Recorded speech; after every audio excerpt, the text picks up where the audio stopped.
What's going on, everybody? KingofDragons 5000 here, coming at you with another figure review.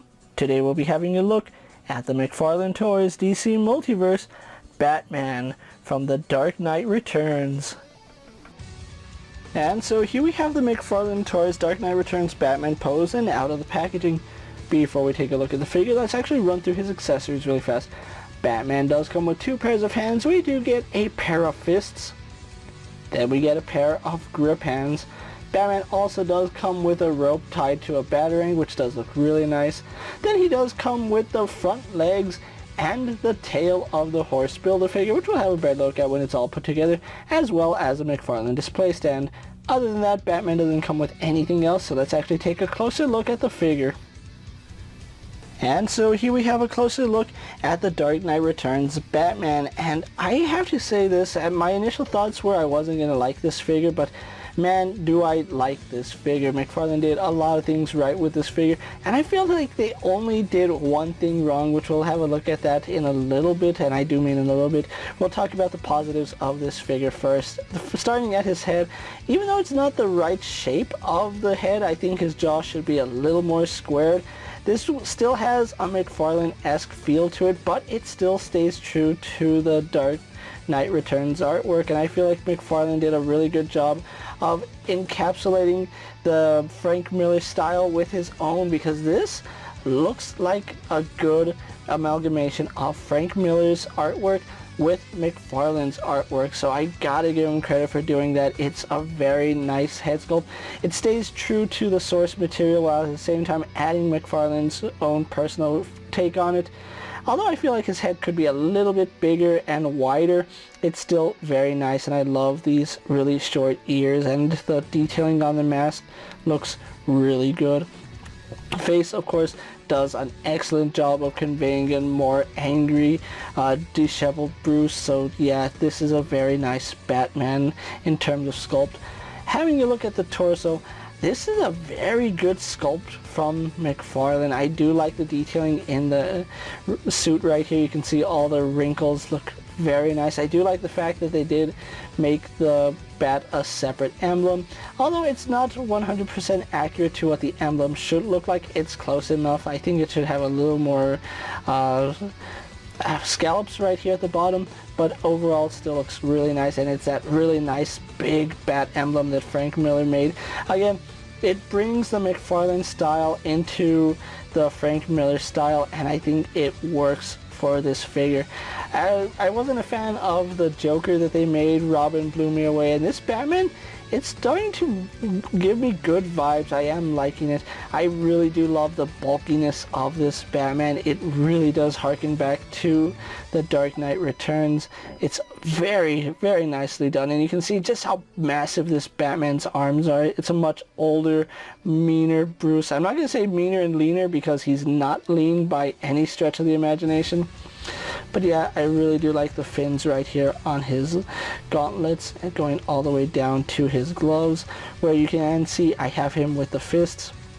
Utility belt is 100% perfect. I love the way it is sculpted. It has a lot of nice detailing on it. It does feel like there's quite a bit of paint work, especially in terms of wash around it. I can't tell if that's natural lighting or if it's an actual wash. I'm gonna guess it's natural lighting, because Mcfarlane really doesn't paint the figures, but it's sculpted in a way that the light catches it very nicely, and it gives a lot of detail right there. Trunk's absolutely perfect. You can see it does have that shorter rim right here at the bottom, so that is accurate to the source material. Now, this is probably where my biggest criticism of this figure lays, and I mentioned this when I unboxed it from it came from Amazon video.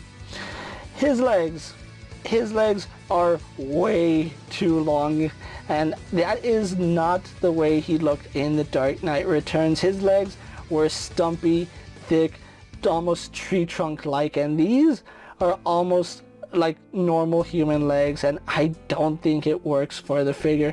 From the hip down, it's too long. If they had made his hips maybe half an inch to maybe 3/4 of an inch smaller, well, not his hips but his legs, if they had done like half an inch to 3/4 of an inch smaller, I think this would look so much better. But yeah, The legs are absolutely too long, and I think if you were to measure it, his legs are like the size of his torso. Now I know that's regular human anatomy, but it's not the Frank Miller style, and that's probably where my biggest criticism with this figure is.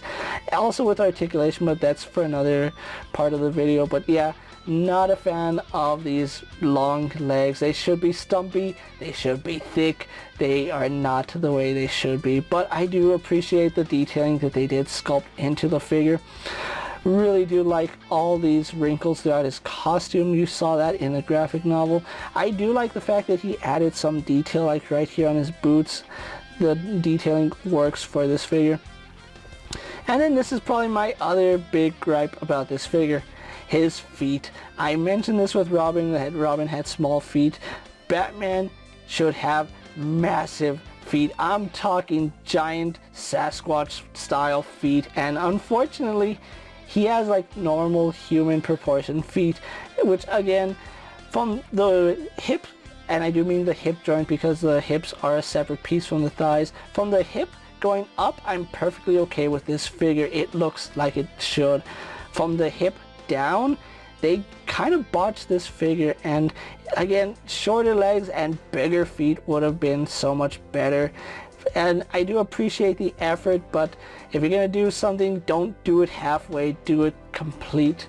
And this did it halfway.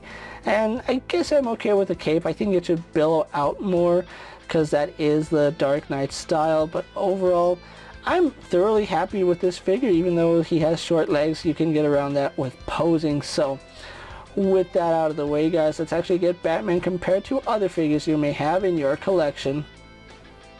Here we have Batman posed next to a Marvel Legends Cyclops and a DC Multiverse Superman. Here we have Batman posed next to a WWE Elite Scale figure and a Mezco 1/12 Collective Popeye the Sailor Man. Here we have Batman posed next to a Lightning Collection White Ranger and a Star Wars Black Series Mandalorian. And finally, here we do have the Mcfarlane Dark Knight Returns Batman posed next to the Mattel Multiverse Dark Knight Returns Batman and the Mafex Dark Knight Returns Batman. So with the comparisons out of the way, guys, let's actually move on to Batman's articulation. Now, Batman here does have a surprising bit of articulation, although some of it is quite limited. For starters, his head only looks up to about that far, so out of the wave we've had to look at so far, his is by far the worst. He can look down very nicely, which is perfectly fine. I guess I would prefer much more if he had upwards movement, but he does have some pretty good head tilt, so I do like that. It does turn left and right, no problem. Shoulders are attached via ball joint into the torso, so those do pivot forward and back, up and down. They do swivel all the way around, not at all hindered by his cape, which I do like that. Going out to the side, we do get a little bit better than horizontal, as you guys can see. If you try going further than this, you will pop the joint out of the socket, or worse, break it, and you don't want to end up doing that. Unfortunately, Batman does not come with a bicep swivel. Instead, we do have a single bend here at the elbow, as well as elbow rotation, which I know it's not everybody's cup of tea, but it does do good with the sculpt, so I'm perfectly okay with it. I would have preferred a double jointed elbow, but this still works. Then we do have a ball hinge here at the wrist, so it does move in and out. We can rotate that to have an up and down hinge, and then of course it does rotate on that pin. So this is where Batman's articulation kind of suffers. In terms of torso crunch, does not go forward at all. Like, even both ball joints together, that's as far as he leans forward. It's not good. Leaning back goes back to about right there, and I do understand it's a chunkier version of Batman, but yeah, we get virtually no forward and very little backwards mobility with this figure, which is very disappointing, especially because he needs to be riding the horse. To the side, he does get some surprising amount of tilt. I do like that, as well as rotates at the upper torso and the mid torso, or at the waist, so I do like that. Legs at least do go out to about right there. They kick forward to about right there before they start getting snagged on his trunks, going back about right there. Then we do have thigh swivel, which is very surprising on a Mcfarlane figure. We actually got thigh swivel. Then we do have a double bend at the knee, which unfortunately only goes to about right there. You probably could have made the sculpt a little bit better by giving them a single bend and shortening the leg.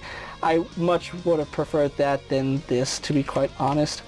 No boot swivel, but we do have rotation at his ankle, a hinge which does go back and forward facing pin for rocker, or we can rotate that to give him a very deep rocker ankle. And then of course we do have a toe hinge. So overall, Batman has some pretty good articulation. So with that out of the way, guys, let's actually get Batman posed and ready for my final thoughts, and then we'll wrap up this review. And so finally, here we do have the Mcfarlane Toys Dark Knight Returns Batman posed for my final thoughts. And overall, this Batman I think is a very good amalgamation of the Mcfarlane style with the Frank Miller style. Now, me personally, I would have preferred if they had leaned further toward the Frank Miller artwork, because that's so iconic. Mcfarlane did a really good job with this Batman, even though it's not perfect. There's some things to absolutely love about this, especially in terms of body and proportion. But at the same time, in terms of body and proportion, this figure is missing the mark in terms of his legs. I would have much rather preferred a stockier, thicker version, especially with the legs, than the version we got here. Now, that's not saying that it's all bad. I do like this figure from the thigh cuts up. That's a really nice figure, and it looks like it should. Now, from the thigh cuts down, I would have much preferred a stockier build for Batman, and that's just pretty much how he looks in the graphic novel, and that's my idea of the Frank Miller artwork. Another thing I'm not a fan of is those tiny feet and his limited articulation. It's to the point where you really can't get him into the iconic Dark Knight Rises pose, which is very unfortunate because that's pretty much a staple in terms of all Dark Knight Returns figures. If you can't get him in that pose, what's even the point? But this Batman is still a very nice figure, and if you're a fan of the Dark Knight Returns, this is a solid figure for you, and that's coming from a Dark Knight Returns fan. It's not the best that we've seen out of the wave. I still think Robin has been the #1 figure, but it is miles above Joker, and Joker was probably the worst rendition of that version of the figure we've ever seen. So yeah, I do recommend this Batman if you're a fan of the Frank Miller artwork, or just want a really nice Dark Knight Returns Batman in your collection and you cannot afford the Mafex version. With that being said, guys, I'm KingofDragons 5000. Don't forget to like this video, leave a comment, subscribe to my channel. Go ahead and check out all my other action figure reviews, as well as all my other Mcfarlane DC Multiverse videos. Hopefully you find them informative. As always, if there's a figure you would like to see me review, let me know down in the comments, and if it's in my collection, I'll gladly have a look at it. While you're at it, check out my Instagram account for new and exciting action figure photos, and as always, ring that bell to be notified every time I upload a video. Until next time, guys, I'll see you later. Take care, everyone.